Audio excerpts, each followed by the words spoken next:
Without that you know? context layer, you are part of the problem and you're part of the noise that people are really getting frustrated with. Welcome to Connect to Market. I'm Casey Cheshire. Join us as we learn from marketing leaders who are driving founder-led growth. We're sponsored by Ringmaster, building B2B podcasts and communities to reconnect you with your audience. All right, we're going. The train is leaving the station. I'm excited. Guys, I can't wait to introduce our guest today. He is awesome. Fellow member of the community. He is a marketing leader, a thought leader, full stack CMO, and on the B2B side, very much a technical and a savvy strategic advisor in the go-to-market space. He's such a history. My goodness. A key part of the team that built the brands at DocuSign, which everyone has heard of. T-Mobile, have you heard of it? Yeah, he's been a part of those teams. He actually won this award called the Gold Saber Award for the best business-to-business campaign. Dang, and we get to listen to him now. We get to learn from him, crack open that brain and see what's inside. VP of Global Marketing at Poggio, Greg Perotto. Welcome to the show, sir. Thank you. Good to see you. Man, I'm excited to learn from you today.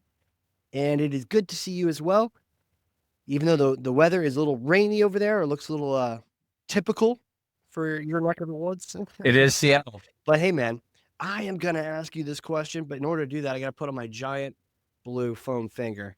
All right, Greg, what is the number one thing? The spotlight is on you, sir. The number one thing you need to do in order to connect to your market.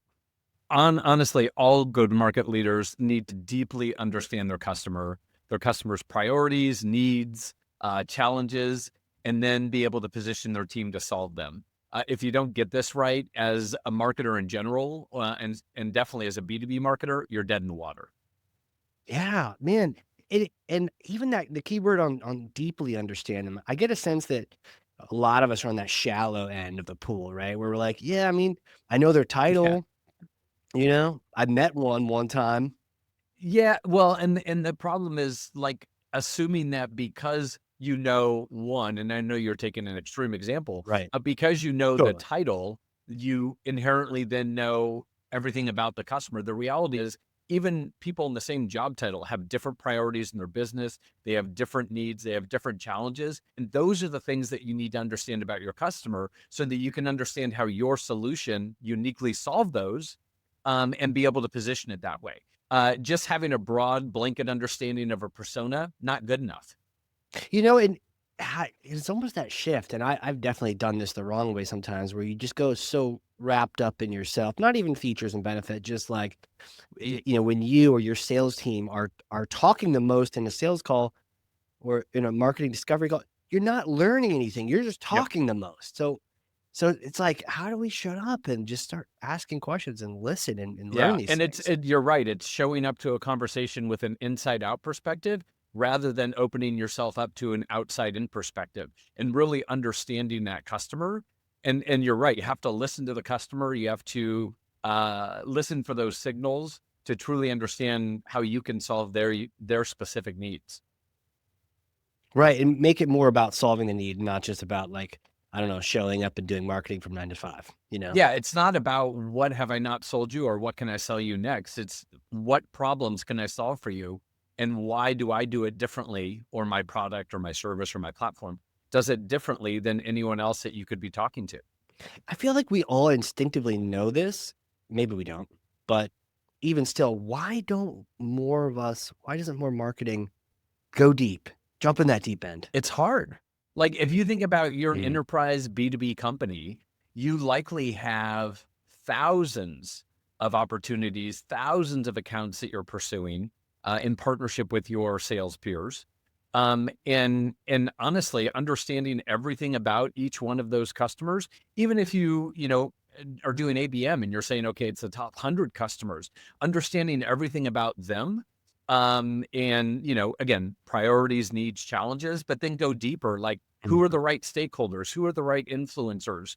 And then how do you keep that up to date, right? So it's one thing to know a moment in time about a person, It's another thing entirely to be able to keep that up to date. So every time you interact with a customer, or your agents interact with a customer, or your systems interact with a customer, they're doing it with a current perspective on that customer and their needs and how you uniquely solve them.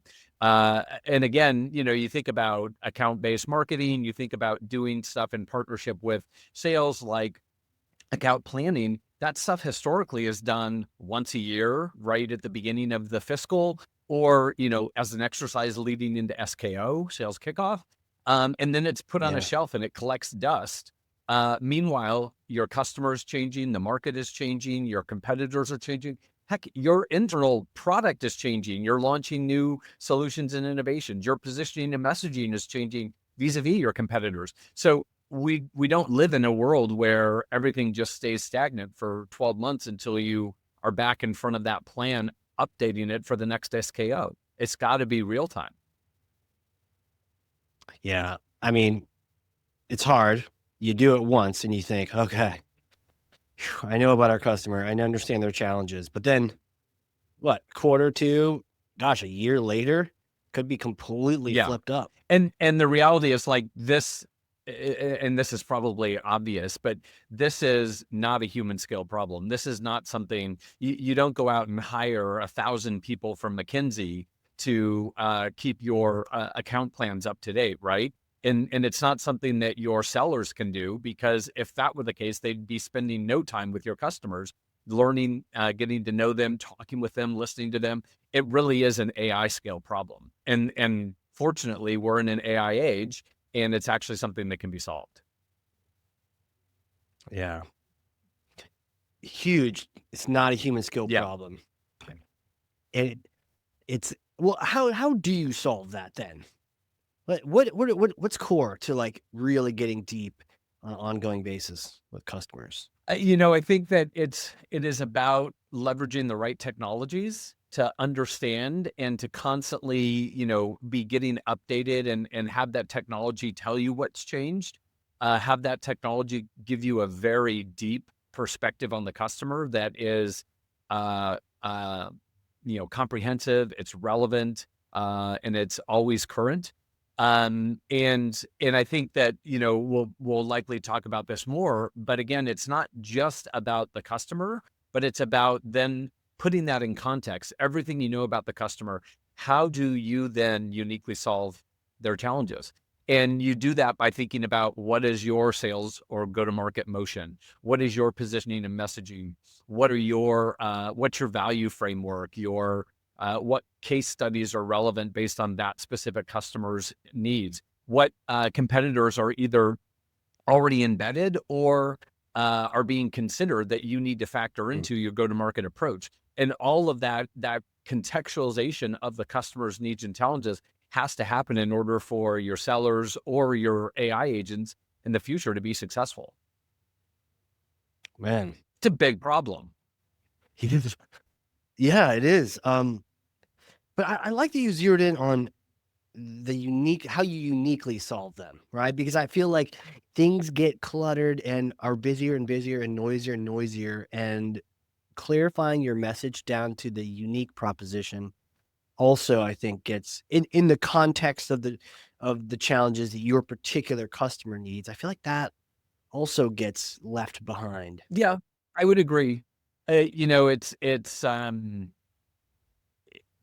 to peanut butter or blanket spread what you do across all of your customers, to not have it be specific to them, to not have it be, um, comparative against who you might be going up against in the marketplace, to be able to say, Yeah. this is what we do, this is how we do it, and this is why we do it better for you and your specific problems, I think is critical for success going forward. And you're absolutely right. Like, the amount of noise that is in the marketplace, the amount of outbound stuff that you get in your email, in your LinkedIn messages, constant spamming on your phone. If you're going to break through that, it has got to be relevant. It's got to be specific, and it's got to be unique. Relevant, specific, and unique.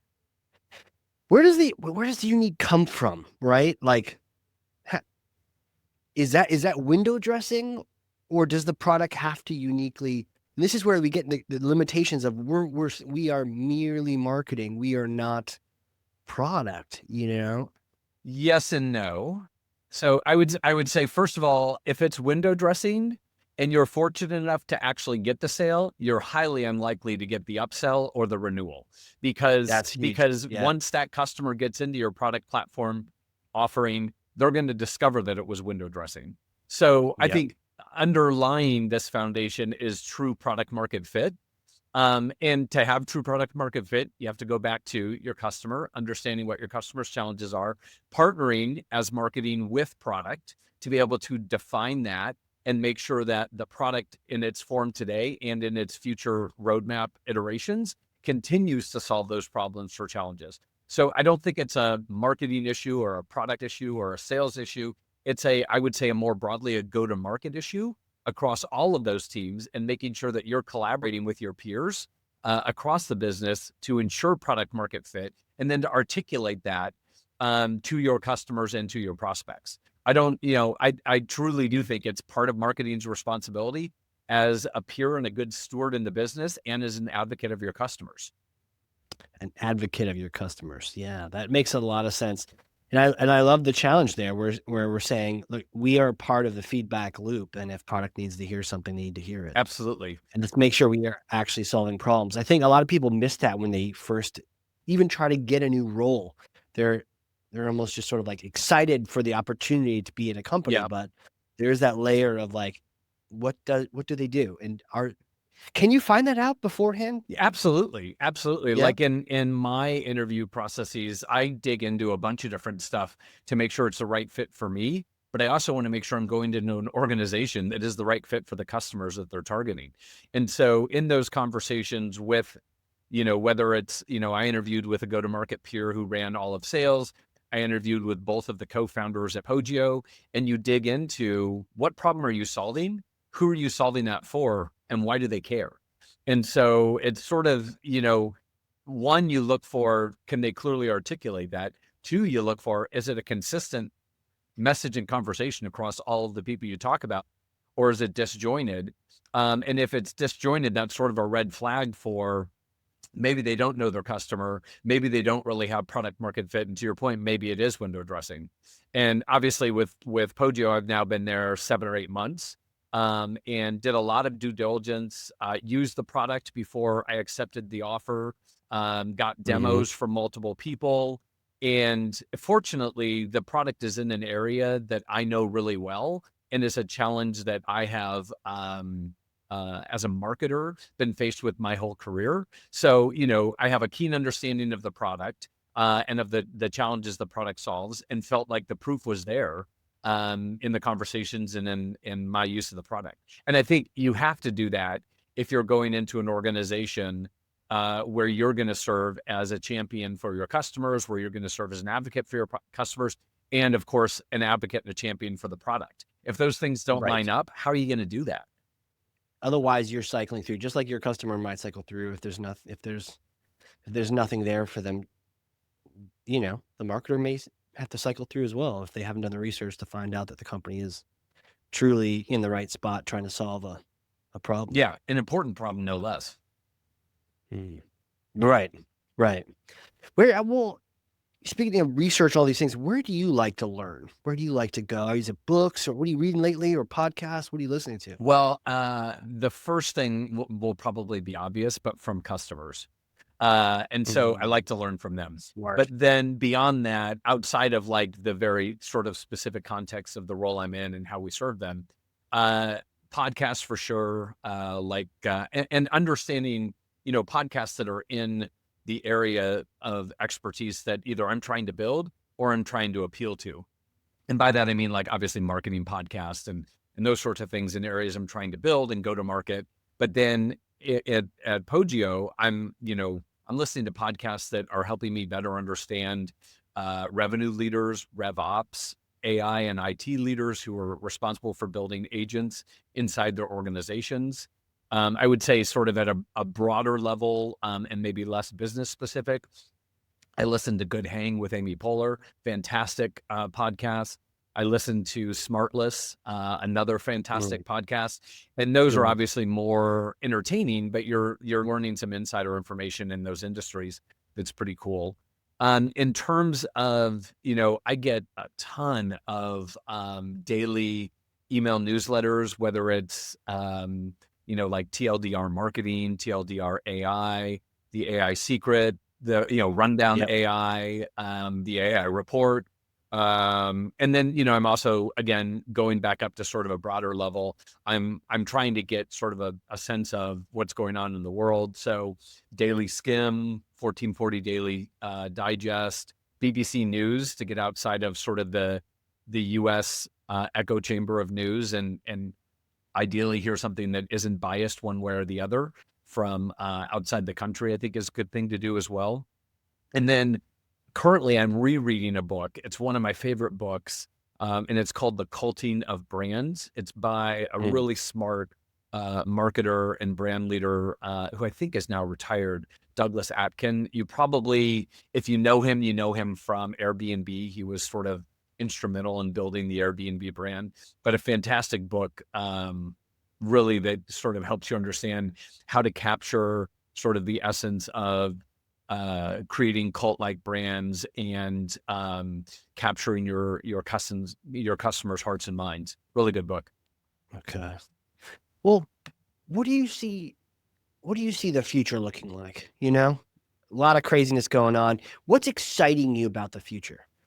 Um, yeah, I think AI is pretty amazing. It was one of the things I was looking Sure. for in my next role, and part of the reason why I went to Poggio. I think, Mhm. I don't think AI, there is work, human work that AI will replace. I don't know that it's going to replace wholesale human jobs necessarily, but it will help humans be better, more effective at the work that they're doing. And I think, you're starting to see that, where you're starting to see enterprise B2B success stories with using AI to actually drive impact and drive revenue and efficiency. So I think that's pretty cool. Honestly, I'm really driven about the art of what's possible, and whether it's in my personal life or my professional life. And so being excited about what can we do together, what can we build. I always have to have a trip planned. It drives my husband nuts, but we always have to have something on the horizon in the next 3 to Yeah. 6 months where I'm excited about, we're going somewhere new, we're doing something different. And I think it's the same way for me inside the work environment, where I'm always looking to what's the next great thing that we can do? What's the next amazing thing we can launch that helps our customers be even more successful? And again, it's that future looking art of what's possible, optimism that I'm really passionate about and drives me and why I get up in the morning. Yeah, and like the passion just it kind of shines through, right? There's like an intensity behind it. That kind of leads me to my next question, which is like, who are you? Who are you? Where do you come from? How do you know these things? Can you take me back in time, little Greg days? Have you always had this sort of like passion for discovery and creativity and solving problems? I don't know about necessarily solving problems. I will say this: when I was a kid, I had a passion for all things cars, and that passion has continued to this day. I grew up in a house where we were regularly on the water, so passion for boating. Obviously, you can see my background, and anytime I can get out there on our boat is a great day. I Yeah. deliberately face this way because I don't want to see all of the people having a great time out on the water and be jealous of that. But I would say from a business perspective and a marketing perspective, I sat around the dinner table and heard my dad talking about his work. He was a sales and marketing executive, and I would say probably 70% sales, maybe 30% marketing.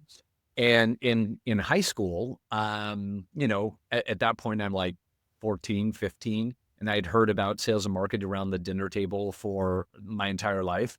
And I had the Yeah. opportunity to take elective courses, so I opted to take a marketing course.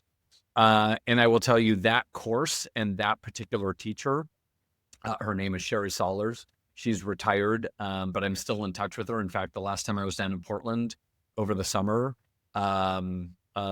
a really good friend of mine, Audrey, and I went and saw her and hung out with her for an hour and a half and caught up.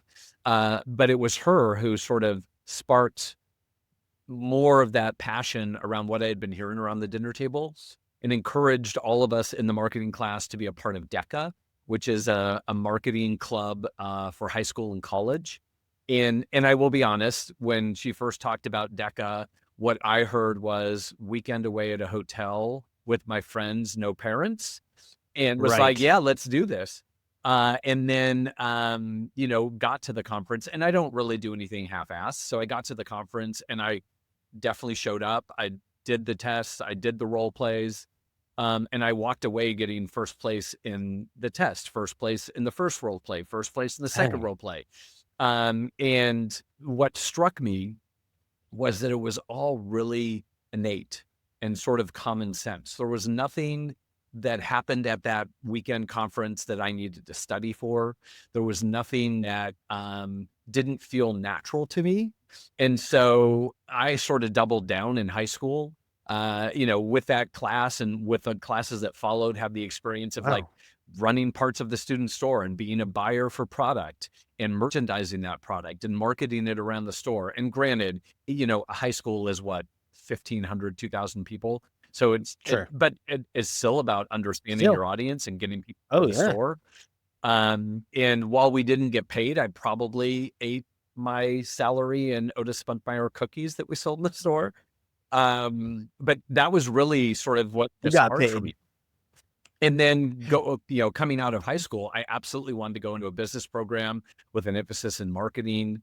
I did college visits to really large campuses like UCLA and University of Washington or UW if you're local.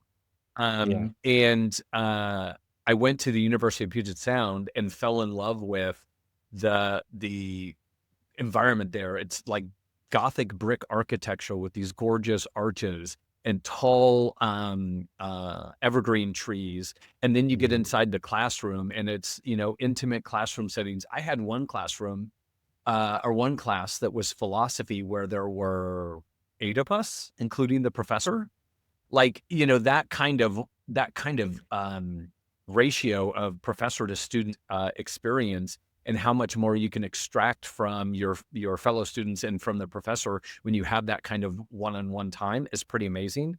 And so I had some phenomenal professors there, had the opportunity to do multiple internships. 2 of 3 resulted in job offers coming out of college. And so, I feel like I was pretty fortunate to have that influence, not only at the dinner table, but in the classroom in high school with Sherry, that it was obvious to me what I was going to do in my career. And it was just a matter of sort of following that newly found passion. That's so cool to experience that early on and just realize, "Oh, crap." And also the fact that like, it wasn't like you had to study or do homework for it, you know? And so much of school is that. Yes, although to be fair, as I got deeper into business and marketing, there were Fair. absolutely things that even to this day, like managerial accounting, whoa, not my thing. Okay. Even taking classes like business calculus or stuff like that, you really, if you've got good self-awareness, you start to understand what I think of as your flat sides.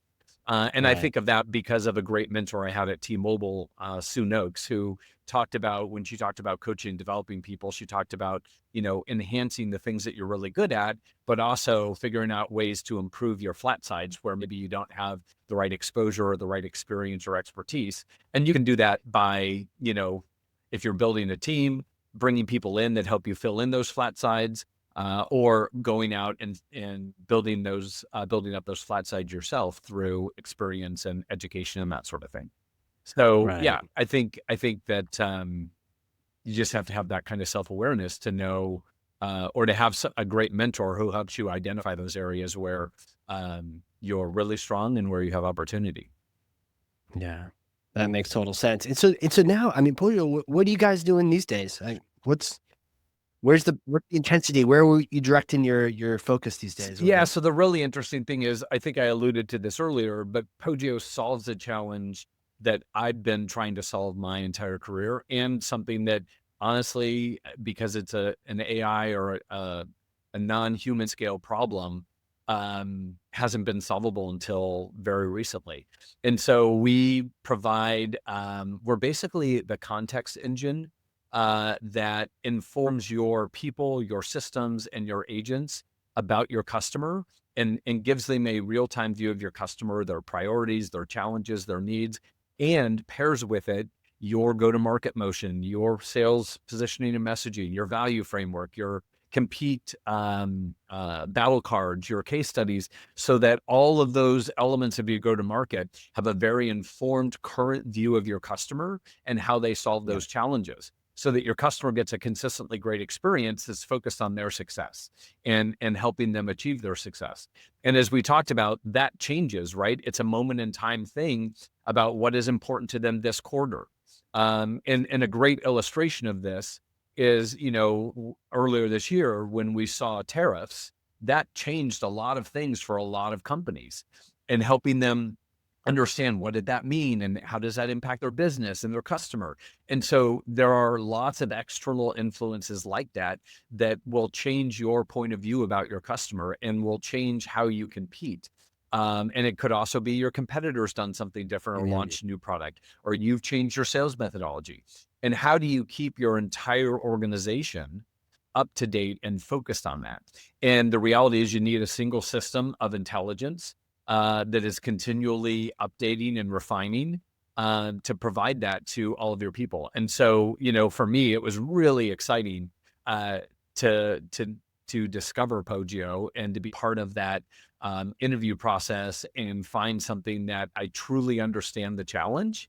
And I can see the product market fit. It's very obvious, and our customers see it when you talk to them about how we help them become an agentic enterprise and build that path to agentic revenue, while also Yeah. making sure that they are driving sales process adherence for their sellers. They are helping to scale excellence and raising the tide in all sellers' boats, so that they're better and better at showing up smart to customer conversations and focused on solving customer challenges. It's a really, really interesting product and platform.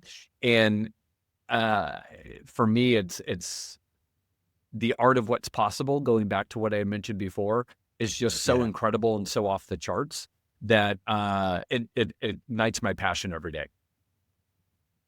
Man, what's the best way, and who who's buying it? Is marketing buying it? Is sales buying it? Or is it like, yes? It's a mix. So originally the thesis would have been it's sales, it's revenue Yeah. leaders like CROs, chief growth officers, senior titles in sales, because they want to drive that consistency at sale. They want to drive scale. They want to drive process. They want to make sure that all of their sellers are operating at peak performance. But the reality is, as we've gone into these large enterprise organizations, what we're Mm, finding is that, yes, the seller piece is important, but the vast majority of these forward-looking modern leaders are thinking about the future, and we're going to have AI agents that are operating. We're going to have agents operating with people. We're going to have agents operating with agents. And how do we make sure that everyone is operating off the same view and the same perspective of the customer? And so because of that, we're having conversations not only with those revenue leaders, but also revenue operations, and right. more AI, IT, analytics, and data leaders, who are the ones that are being tasked with building those agents. And I think what they're finding is that building the agents is relatively easy. Giving the Yep. agents context is the really difficult part. And Poggio brings that to the table. We've figured that out. We've solved that. And so us being able to plug into what an organization is already doing to build agents, or them asking us to build agents, or them looking at a third party or an existing vendor that they already have, like Salesforce's Agentforce as an example, we can plug and play across all of those and provide the context to every person, every system, and every AI agent that's operating on your behalf and interacting with your customers. Yeah, the context is missing. Yeah. A smart context. So many dumb AI agents out there right now. Well, yeah, and that context layer drives intelligent go-to-market orchestration. It drives Mhm. intelligent account prioritization. So as an example, in our product, you can bring in all of your accounts from Salesforce, and based on the attributes that make for really strong product market fit with your customers, it will look at all of those attributes, find evidence for those attributes, and then stack rank your accounts, whether it's 10 accounts or 50,000 accounts, and tell you which ones you should go after first. So super intelligent account prioritization drives really intelligent coverage modeling, and territory planning, so that you can then push those best accounts down to your sellers and your agents.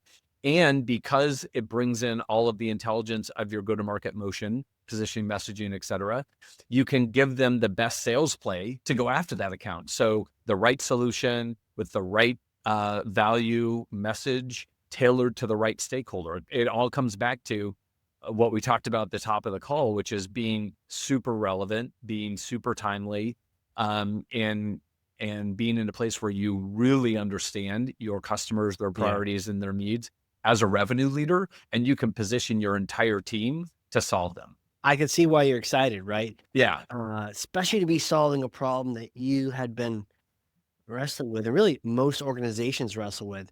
And I love how you described it as the context layer. It is a layer, and I would even go far. It without that layer, you might as well not be taking that action because you're basically just earning a bunch of unsubscribes and a bunch of um, grumpy people who understand that you don't understand them yeah. whatsoever. Without that You know? context layer, you are part of the problem and you're part of the noise that people are really getting frustrated with. Okay, if we didn't already have a soundbite, that is one of them. Cause that yeah, yeah. So, um, man, bit of a hypothetical question for you next, if you're ready for Sure. this. Okay. See, I may or may not have a time machine over here in New Hampshire. So the next time you do a customer event in Boston, you drive north, we get some beer, some lobster, and okay, it's in the backyard covered in tarp. So we use the time machine, but it's a special kind of time machine where you get a chance to go back in time and meet yourself a couple days, 4 days after graduating from school, right? And you get to go meet that person. You got your business degree, shiny, happy biz degree. What do you tell that, Greg? Wow. Uh, yeah. So I think very tactically, first of all, I would tell myself pick an airline and pick a hotel chain, because you're going to be traveling a lot in your 30s Yeah. and 40s, and the benefits compound when you have like figured out your loyalty. And I later in my travel career, I was able to take advantage of that, and the perks are pretty incredible. So if I could have figured that out like right out of college, that would have been Yeah. amazing. And then the other thing that strikes me is when I came out of college, I graduated a semester early, so I was like 4 or 5 months ahead of all of my colleagues, or most of my colleagues in school, doing the job hunt and the job chase. And as I mentioned, I got two offers from the internships that I had done while in college, and I hemmed and hawed and wrestled with the decision about which one to choose. And I would go back and tell myself to relax a little bit, buddy, because you're going to make the right decision. The company that I went with, I didn't want the job. The job was building internal communications for a global company of 2,500 employees. And I really, like, to me, the internal comm stuff was not sexy. I wanted all of the external stuff. I wanted to do the marketing, the advertising, the PR, etc. And I actually turned down that job. And the hiring manager Mm. came back to me and said, "Why are you turning me down? Uh, you will thrive in this role." And I said, "This is why I don't want to do internal comms." And she said to me, "I'll tell you what, I'll make you a deal. If you take this job and you do internal comms really well, in a year, I will give you all the other stuff you want. I will give you the pieces of marketing that you want. I will give you advertising, PR, external, all of that kind of stuff." And she absolutely was a woman of her word. And within a year, I was running half of marketing for a company that was booking $500 million a year in annual revenue, and still doing the internal com stuff. And what was interesting about that is it truly helped me understand the importance of your people, and your people being your largest and most valuable asset, and how you motivate them and engage them around your customers and driving customer success. And so it Yeah. was an instrumental thing to me that at the time I felt like, God, this is a nuisance and it's going to put me, at least a year behind in my career. And interestingly, the other opportunity that I was offered that I turned down was external marketing. And if you're familiar with the Monopoly game at McDonald's, it was the Yep. company that ran that now, if you watch the documentary, is the company where the internal IT guy was stealing all the game pieces and giving them to friends and family. I remember that. Yeah. Yeah. That would have been in and of itself a disaster. And I firmly believe I've got a couple philosophies in life. One of them is, if you don't like what you see about me, move along, because I'm doing what I'm passionate and I'm focused about Yep. and interested in, and I'm not going to worry about that and other people's opinions. And the other thing is, find work that you love, and everything else will take care of itself. The titles, the money, the promotions, those sorts of things. And part of finding work you love is the people you work with. It's the customers you get to work with. It's the challenges you get to solve. And all of that stuff comes together. And I've been very fortunate, whether it's uh, at that first company, at the PR firm that I went to after that, which was Fleischman Hillard, Hmm. when I went to VoiceStream, which became T-Mobile a year in, DocuSign, Hootsuite, New Relic, even obviously Poggio. Hmm. Been very fortunate to have a really nice blend of all of those things coming together, having great people to work with, having a great product market fit, and customers that really love what we're doing and are achieving success. And all of those things together make all of it worthwhile. Yeah. Man, powerful. Do you think you would listen to your advice? Younger you? Uh, I think it depends on my haircut. I'd be like, really? You're giving me advice? Yeah. Um, Yeah. and what I was wearing, because I probably wouldn't take myself that seriously. But I think on the travel part, I would, because I'm very, like, even outside of work travel, I'm very passionate about traveling around the world and experiencing different cultures and architecture and cuisine and stuff like that with my husband. So I feel like I would already have had that bug hit me, because by that time I had already been to a couple countries in Europe, and did some travel in the United States. So I think I would take myself seriously, because I would recognize Yeah. that that's something that in and out of work I really care about and I enjoy. Yeah, man. Um, it's always an interesting idea. Like, and also, how much would you tell yourself? Let yourself still learn some of the harder lessons so that you can grow from them, you know? Yeah. Well, and I mean, the reality is you've got to be, whether it's this fictitious example of going back in time, or it's Yeah. from your colleagues, or it's from mentors or teachers, or your customers. I think fundamentally you need to be open to other people's perspectives, and because that diversity of thought and diversity of their experiences helps shape your perspective and helps you maybe think about things a little bit differently than what all of your experiences and expertise is telling you.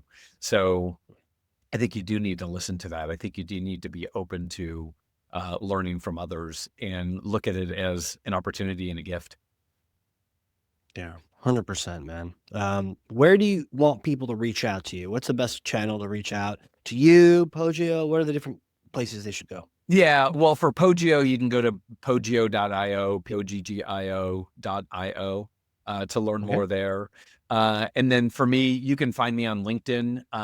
My LinkedIn, it's linkedin.com/in/Greg Perotto, GregPerotto. And, hit me up, shoot me a DM, connect with me, do a connection request. Again, always looking to expand my network and learn from other people, and hopefully in the process, help other people learn and grow in their personal and professional careers. Yeah, man. Dude, so cool. I don't know about you. I feel like we've experienced our own time warp as I look at the clock, man. Thank you so much for coming on here.